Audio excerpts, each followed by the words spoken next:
What is going on, guys? Welcome back to another episode of the Athletes Podcast, episode 264. Today we have an awesome interview for you. A couple weeks ago, Dave and I were out in Denver at the Cook Stark Management Mile High Summit, where we brought a bunch of our top high-level women's hockey players down to Denver, had them do a mini training camp, did a bunch of stuff. We did a Red Rocks hike, we did a Rockies game, probably the craziest baseball game I've ever seen, 17-16 walk-off 2-run home run for the Rockies after a 9-1 first inning that we missed. Crazy stuff. But Evie from Apex Cool Labs was kind enough to come down to one of our skates, bring some of her narwhals with her, let the players try them. They absolutely loved them. And Dave was able to sit down with Evie for about 10 minutes. You're going to see the interview here.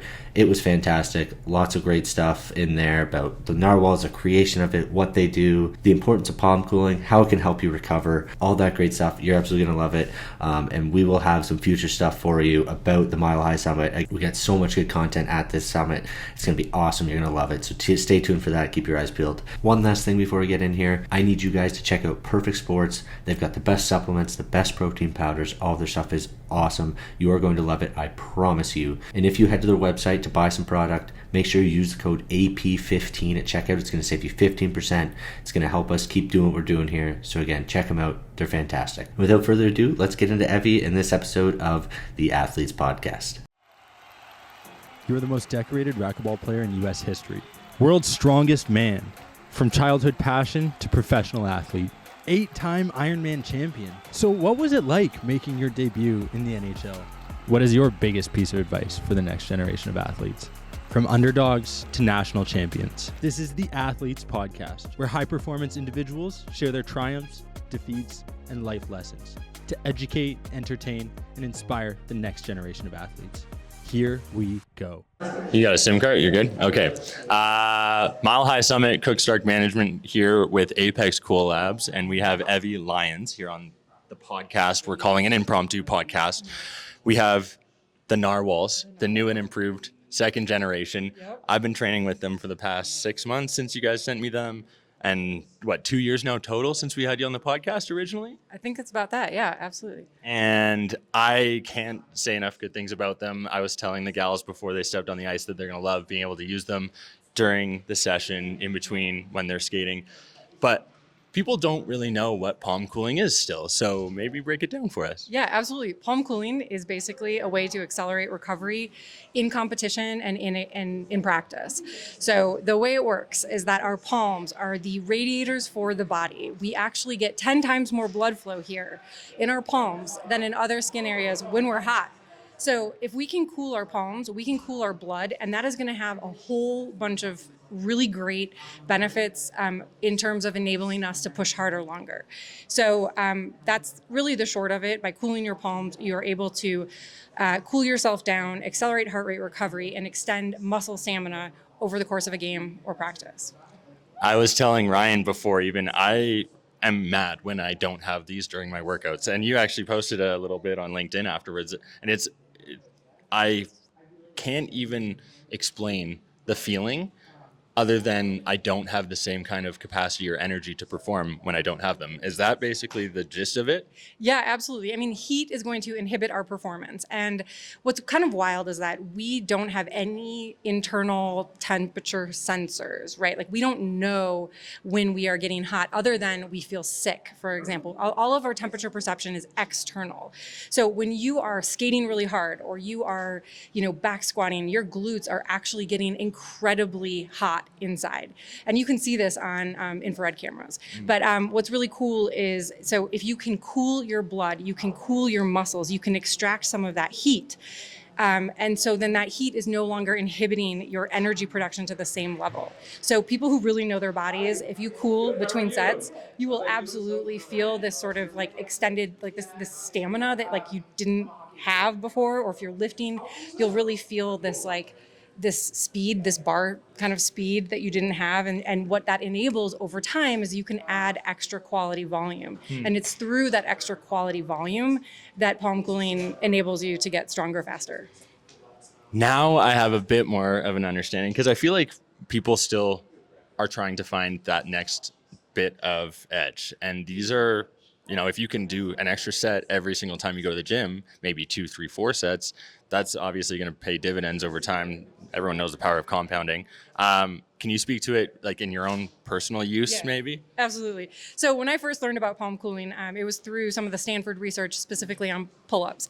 At the time, I had been plateaued at 7 pull-ups for years, could not break that 8, couldn't get to 8. So I was using one of our early prototypes, one of the early prototypes that my co-founder, Ariel Paul, created. The Japanese soup can? No, it was actually pre-Japanese soup can. It was plumbing parts connected to a Yeti with the right temperature water and a recirculating pump. Wild.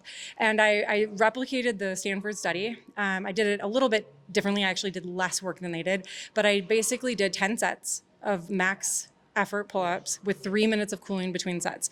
I did that once a week for 8 weeks, and I went from 7 to 14. And my overall volume across those 10 sets increased 50%. I've since, I've repeated that again. I've done it with push-ups. I've gone from 20 to 42 push-ups in 8 weeks. I train with palm cooling every time I lift. Any compound lift, I'm cooling between it. I originally came across your stuff because I was in the firefighting space to some degree, obviously with the athletes as well, but it impacts everyone. I think that's the other, like obviously we're focusing here with athletes here for the Mile High Summit, but firefighters benefit, world's strongest men are benefiting from these. Is there anyone that couldn't benefit from palm cooling?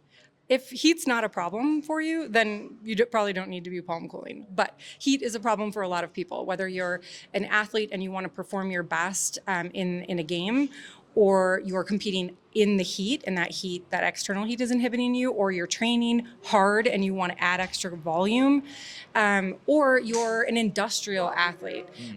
So, firefighters, or you work in oil and gas or construction or in your manufacturing and you're in very hot environments, and heat is a problem. Palm cooling is actually one of the fastest ways to cool off the body. The thing is, you can't just hold ice. And I think that's where people get this wrong, is that this vasculature in your palms is very sensitive to cold.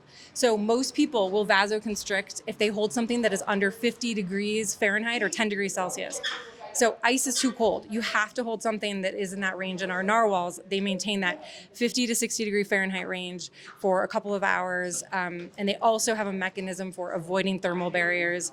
So without getting too technical, you got to hold something that's the right temp, that's going to be able to continuously pull that heat away from you.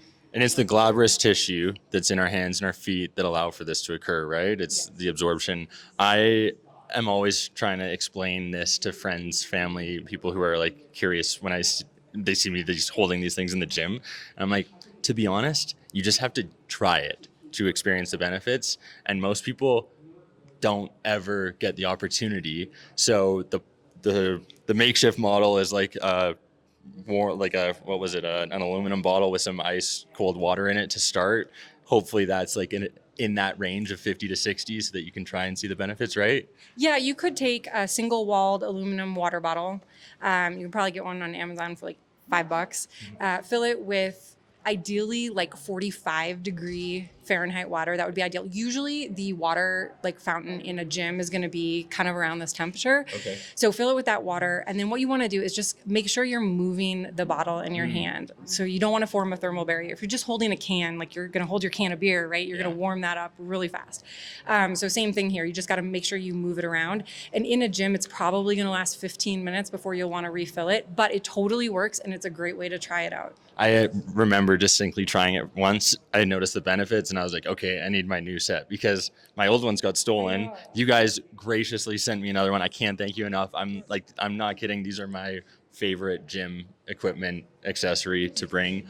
And it's a conversation starter. Oh, yeah. I'm sure you've got stories. Yeah, absolutely. I mean, Zach Hyman using your stuff too, the Oilers, that's got to feel pretty cool when you've got pro sports teams taking on this stuff. Yeah, I mean, when I saw the Narwhals on TV in the Oilers locker room, that was the first time I'd seen them in the hands of pro athletes. We knew they had them, but to see it was kind of next level. And since then, we've been lucky to catch them in the Olympics, in many pro sports, every major league sport in the U.S. and Premier League, and they're everywhere. And I think a lot of elite athletes, everybody's looking for that edge, and palm cooling is definitely gives you that edge, because everybody thinks about hydration today. Nobody's going to train without their electrolytes, right?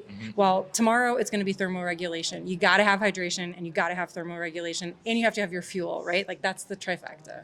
I feel like last time we were on the podcast, I don't remember the exact quote, but I said in 5 years, everyone is going to be aware of and using palm coolers to some degree.